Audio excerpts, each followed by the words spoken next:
Tidak disangka rantai jangkar yang sudah tidak terpakai bisa diolah menjadi as roda truk. Industri manufaktur di Pakistan memang benar-benar memanfaatkan limbah menjadi barang berharga. Misalnya, rantai jangkar yang dipotong secara proporsional ini adalah bahan utama untuk menempa as roda truk. Agar setiap bagian bahan bisa ditempa dan dibentuk, para pekerja pertama-tama akan melemparkannya ke dalam tungku. Tujuannya adalah untuk melakukan pemanasan tinggi agar bahan menjadi lebih lunak sehingga memudahkan proses pembentukan selanjutnya. Setelah dipanaskan selama 1 jam, bahan yang menyala merah akan ditempa berulang kali menggunakan palu udara. Dengan cara ini, bahan bisa diperpanjang melalui penempaan untuk memastikan bentuk dasarnya sesuai dengan standar as roda. 2. Cetakan ini tidak hanya menyatukan diameter luar semua batang as, tetapi juga memastikan setiap bahan memiliki ukuran lingkaran yang standar. Inilah pekerjaan pembentukan tahap pertama dari bahan. Meskipun bengkel kecil ini tidak memiliki peralatan canggih, para pekerja saling bekerja sama dengan sangat baik, dan serpihan logam jatuh berjatuhan saat ditempa. Setelah bahan ditempa menjadi batang as menggunakan palu udara, langkah selanjutnya adalah memasukkannya kembali ke dalam tungku. Tujuannya adalah untuk memanaskan bagian kepala secara terpisah, agar suhu pembentukan flange selanjutnya dapat tercapai.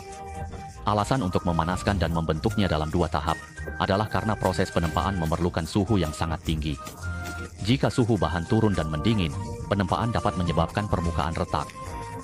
Untuk batang as yang sudah mengalami sedikit deformasi, perlu dilakukan penyesuaian sederhana dengan palu, agar ketepatan lurusnya tidak mempengaruhi proses pemesinan. Namun, karena tidak mungkin mengontrol berat bahan dengan tepat, setelah menunggu as setengah jadi sepenuhnya dingin, para ahli harus mengukur panjangnya dibandingkan dengan standar untuk memudahkan pemotongan, sehingga semua batang as bisa memiliki panjang yang seragam. Setelah pemotongan yang sangat teliti oleh para ahli, setiap batang as setengah jadi perlu dipasang di mesin bubut.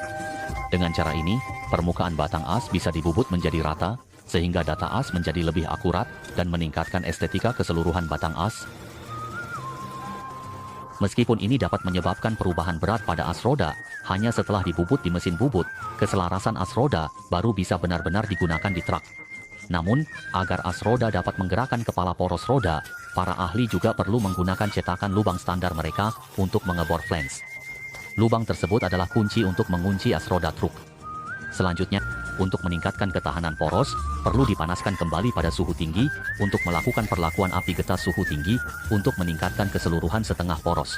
Keuletan dan ketangguhan poros, memastikan poros gandar yang diproses tidak mudah patah. Setelah poros dikeluarkan dari perlakuan panas yang ekstrim, poros setengah yang diproses dengan rantai jangkar ini sudah siap digunakan.